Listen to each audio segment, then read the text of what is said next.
வணக்கம். தேர்தல்களை நாம பெரும்பாலும் ஒரு அரசியல் போட்டியா பாக்குறோம். யார் ஜெயிப்பா யாரு தோற்பா இதுதான் நம்மளோட கேள்வியா இருக்கு. ஆனா உண்மையில தேர்தல்கள் அப்படிப்பட்டதே இல்ல. அது ஒரு தரவு பொறியியல். Elections are not just a political contest. They are an exercise in data engineering. மக்களோட தேவைகள், அவங்களோட கஷ்டங்கள், அவங்களோட கனவுகள் இது எல்லாத்தையும் தரவுகளா மாத்தி அதுக்கு தீர்வு காண்ற ஒரு நல்லாட்சிய வடிவமைக்கிறது தான் இதோட உண்மையான நோக்கம். இன்னைக்கு நாம பெரம்பலூர் தொகுதியோட ஒரு ஆழமான பகுப்பாய்வை பார்க்க போறோம். நம்மளோட இந்த பயணத்தை 6 பகுதிகளா பிரிச்சிருக்கோம். முதல்ல அந்த மண்ணோட கதைய கேட்போம். அப்புறம் மக்களோட அதிருப்தி எங்கிருந்து வருதுன்னு ஆராய்வோம். அவங்களோட தீர்ப்புகள் நமக்கு என்ன சொல்லுதுன்னு பாப்போம். அதுக்கடுத்து ஒரு உறுதியான ஆட்சி வரைபடத்தை உருவாக்குவோம். அந்த திட்டத்தை எப்படி மக்கள் கிட்ட கண்ணியமா கொண்டு சேர்க்கறதுன்னு தெரிஞ்சுக்குவோம். கடைசியா இந்த தரவுகள் மூலியமா ஒரு புதிய தலைவிதியை எப்படி உருவாக்கலான்னு பாப்போம். சரி, வாங்க ஆரம்பிக்கலாம். ஒரு இடத்தை புரிஞ்சுக்கணும்னா முதல்ல அங்க வாழ்ற மக்கள், அந்த நிலம், அப்புறம் அந்த நீர்நிலைகள் இதையெல்லாம் புரிஞ்சுக்கணும். இதுதான் பெரம்பலூரோட கதை. தமிழ்நாட்டோட வரைபடத்துல இதோ இங்கதான் பெரம்பலூர் இருக்கு. இது தமிழ்நாட்டோட மைய பகுதியில இருக்கிற ஒரு முக்கியமான விவசாய பூமி. இந்த நிலத்தோட அடையாளமே அதோட விவசாயம்தான். பெரம்பலூரோட தனித்தன்மையே அது ஒரு கிராமப்புற தொகுதிங்கிறது தான். யோசிச்சு பாருங்க, கிட்டத்தட்ட 80% மேலான மக்கள் கிராமங்கள்ல தான் வாழ்றாங்க. அப்படின்னா என்ன அர்த்தம்? இங்க இருக்கிற மக்களோட வாழ்க்கை, வாழ்வாதாரம், அவங்களோட சந்தோஷம், சவால்கள் எல்லாமே இந்த மண்ணோட பின்னி பிணைஞ்சிருக்கு. தமிழ்நாட்டிலேயே அதிகபட்சமா இங்க 19% குடும்பங்களுக்கு விவசாய நிலம் சொந்தமா இருக்கு. இந்த தொகுதி பட்டியல் சாதியினருக்காக ஒதுக்கப்பட்ட ஒரு தொகுதி. மக்கள் தொகையில சுமார் 33% அவங்க இருக்காங்க. பெரும்பான்மையான ஹிந்து மக்களோட முஸ்லிம்கள், கிறிஸ்தவர்கள் மாதிரியான சிறுபான்மை சமூகங்களும் இங்கு ஒற்றுமையா மரியாதையோட வாழ்ந்துட்டு வராங்க. இதுதான் இந்த பகுதியோட சமூக கட்டமைப்பு. இப்போதான் நாம ஒரு முக்கியமான முரண்பாட்டை கவனிக்கணும். ஒரு பக்கம் இங்க இருக்கிற மக்கள் அரசியல்ல ரொம்ப ஆர்வமா இருக்காங்க. கிட்டத்தட்ட 79% வாக்குப்பதிவு நடக்குது. இது ரொம்ப வலுவான ஒரு ஜனநாயக பங்கேற்பை காட்டுது. ஆனா இன்னொரு பக்கம் பாத்தீங்கன்னா பல வருஷங்களா தீர்க்கப்படாத பிரச்சனைகள், குடிநீர் பற்றாக்குறை, பாதாள சாக்கடை திட்டம் பாதியில நிக்கிறது, மனித வளர்ச்சி குறியீட்டுல பின்தங்கி இருக்கிறதுன்னு ஏகப்பட்ட வளர்ச்சி பற்றாக்குறைகள். இந்த இடைவெளியை சரி பண்றதுதான் நம்ம முன்னாடி இருக்கிற பெரிய சவால். சரி, மக்களோட இந்த விரக்திக்கு உண்மையான காரணம் என்ன? களத்திலிருந்து வர தரவுகள் நமக்கு என்ன சொல்லுது? வாங்க ஆழமா பாப்போம். களத்திலிருந்து நமக்கு 3 முக்கியமான சமிக்ஞைகள் கிடைக்குது. 1, வளர்ச்சி பற்றாக்குறைங்கிறது வெறும் புள்ளி விவரம் இல்ல. அது மக்களோட அன்றாட வாழ்க்கையில ஒரு யதார்த்தமா இருக்கு. குடி தண்ணீர், வேலைவாய்ப்பு மாதிரி அடிப்படை தேவைகளுக்கான கோரிக்கை ரொம்ப வலுவா இருக்கு. 2வது, நலத்திட்டங்களை ஒரு பரிசா பார்த்த காலம் முடிஞ்சிடுச்சு. இன்னைக்கு அது தங்களுக்கு கிடைக்க வேண்டிய உரிமைன்னு மக்கள் பார்க்க ஆரம்பிச்சிட்டாங்க. 3வது, இந்த நிறைவேற்றப்படாத வாக்குறுதிகளால மக்கள் சோர்வடைஞ்சிட்டாங்க. அதனால அவங்களோட அரசியல் நிலைப்பாடுகள் மாறத் தொடங்குது. இந்த குறை தீர்க்கும் வரைபடத்தை பாருங்க. இத வெறும் அட்டவணையா பார்க்காதீங்க. இது மக்களோட வழிய நமக்கு காட்டுது. பல வருஷத்துக்கு முன்னாடி பாதாள சாக்கடை திட்டத்துக்காக டெபாசிட் கட்டண மக்கள் இன்னைக்கும் அந்த சேவைக்காக காத்துட்டு இருக்காங்க. இத மாதிரி நிறைவேற்றப்படாத வாக்குறுதிகள் நிர்வாகம் மேல மக்களுக்கு இருந்த நம்பிக்கைய கொஞ்சம் கொஞ்சமா அரிச்சிடுச்சு. இந்த ஒரு கேள்வி இது மக்களோட ஒட்டுமொத்த மனநிலையையும் நமக்கு புரிய வைக்குது. அவங்க கோபப்படல, அவங்க பதில் கேக்குறாங்க, பொறுப்புக்கூறலை எதிர்பார்க்கறாங்க. இங்கதான் நம்ம முதல் விழுமியத்தை நிலைநிறுத்தணும். இந்திய அரசியலமைப்பு ஒவ்வொரு குடிமகனுக்கும் கண்ணியமான வாழ்க்கைய உறுதி செய்து. ஒரு வாக்குறுதிங்கிறது வெறும் வார்த்தை இல்ல, அது ஒரு புனிதமான ஒப்பந்தம், a sacred contract. அந்த ஒப்பந்தத்தை மீறும்போது நாம மக்களோட நம்பிக்கைய மட்டும் இல்ல, அவங்களோட கண்ணியத்தையும் கேள்விக்குள்ளாக்கும். அடுத்த பகுதிக்கு போலாம். மக்களோட இந்த அதிருப்தி, இந்த ஏமாற்றம் எல்லாம் தேர்தல்ல வாக்குகளா எப்படி மாறுது?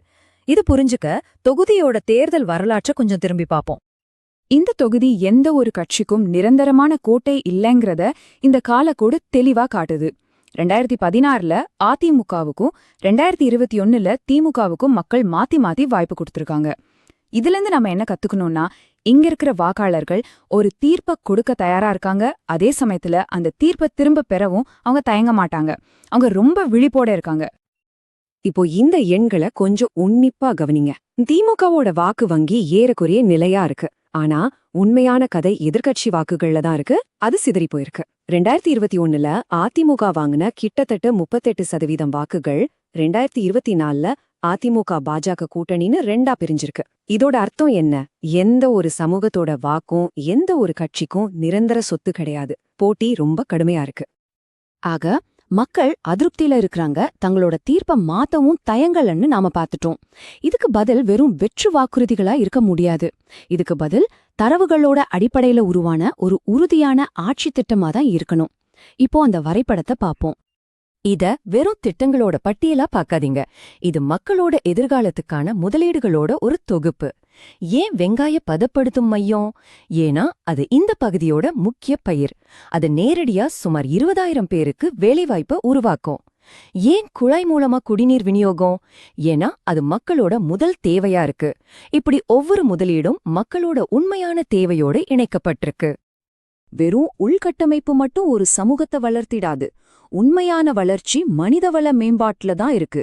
சுகாதாரம், கல்வி, சமூக பாதுகாப்பு, இந்த 3 தூணுகளும் மக்களோட முன்னேற்றத்துக்கான ஏணியா அமையும்.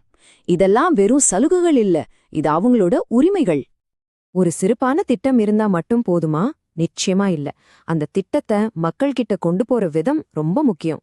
அது மரியாதையோடும் ஆழமான புரிதலோடும் இருக்கணும். நம்மளோட தகவல் தொடர்பு யுக்தி இந்த சதுர்முக கோட்பாட்டை அடிப்படையா கொண்டது. அதாவது 4 முகங்கள். சிவன் தப்பை தட்டி கேட்கிற ஆக்ரோஷம், விஷ்ணு ஸ்திரத்தன்மையையும் பாதுகாப்பையும் உறுதி செய்றது, பிரம்மா புதிய யோசனைகளையும் நம்பிக்கையையும் உருவாக்குறது, துர்கா பலவீனமானவங்களையும் பெண்களையும் பாதுகாக்கிறது. இதுல ஒவ்வொரு முகமும் மக்களோட ஒரு அடிப்படை தேவையோடு இணைஞ்சிருக்கு. உண்மை, பாதுகாப்பு, நம்பிக்கை மற்றும் பாதுகாப்பு. ஒவ்வொரு தரப்பு மக்கள்கிட்டயும் அவங்க மொழியில அவங்க பிரச்சனைகளை புரிஞ்சுகிட்டு பேசணும். விவசாயிகிட்ட பேசும்போது பயிர் காப்பீடு பத்தி பேசணும். இளைஞர்கள் கிட்ட பேசும்போது வேலைவாய்ப்பு பத்தி பேசணும். இங்கதான் நம்மளோட 2வது விழுமியம் வருது. மக்களோட கண்ணியத்தை நாம மதிக்கணும். அவங்களோட தனிப்பட்ட தகவல்களை பயன்படுத்தும்போது இந்திய சட்டங்களுக்கு உட்பட்டு அவங்களோட ஒப்புதலையும் தனி உரிமையையும் நாம முழுசா மதிக்கணும். வெளிப்படைத்தன்மைதான் நம்பிக்கையை உருவாக்கும். இப்போ நம்ம பயணத்தோட இறுதி பகுதிக்கு வந்துட்டோம். நாம பார்த்த இந்த எல்லா பகுப்பாய்வையும் ஒன்னு சேர்த்து ஒரு தெளிவான பார்வையையும் எதிர்காலத்துக்கான ஒரு தொலைநோக்கையும் முன்வைப்போம். இது ஒரு தெளிவான எச்சரிக்கை. கொடுத்த வாக்குறுதியை நிறைவேற்றாம, மக்களை பத்தி கவலைப்படாம, பழைய பாணியிலேயே அரசியல் செஞ்சா அது மக்களோட அதிருப்தியை இன்னும் அதிகமாக்கும். மக்களோட வாக்குங்கிறது யாருடைய சொத்தும் இல்ல. அது ஒவ்வொரு நாளும் நாம திரும்ப சம்பாதிக்க வேண்டிய ஒரு நம்பிக்கை. A trust that must be re-earned every single day. அப்போ சரியான பாதை எது? ஒரு புதிய பார்வை தேவை. அடுத்த தேர்தல்ல ஜெயிக்கணுங்கிற குறுகிய நோக்கத்துக்காக அரசியல் பண்ணாம, அடுத்த தலைமுறையை உருவாக்கணுங்கிற நோக்கத்தோட அரசியல் செய்யணும். நாம கொண்டு வர்ற ஒவ்வொரு திட்டத்தோட வெற்றியையும் அந்த கடைக்கோடி கிராமத்துல இருக்கிற ஒரு குடும்பத்தோட வாழ்க்கையில அது ஏற்படுத்துற மாற்றத்தை வச்சுதான் அளவிடணும். அதுதான் உண்மையான வெற்றி. தரவுகளோட அடிப்படையில மக்கள் நலன் சார்ந்த ஒரு ஆட்சி உருவாக்குறது ஒரு சவாலான பயணம். ஆனா அது நிச்சயம் சாத்தியம். If you want to become a people-centric leader and uplift your constituency, get in touch with Blueprint Strategies at mgr@blueprintstrategies.ai or call 080-4204-1602. Purpose Beyond Politics.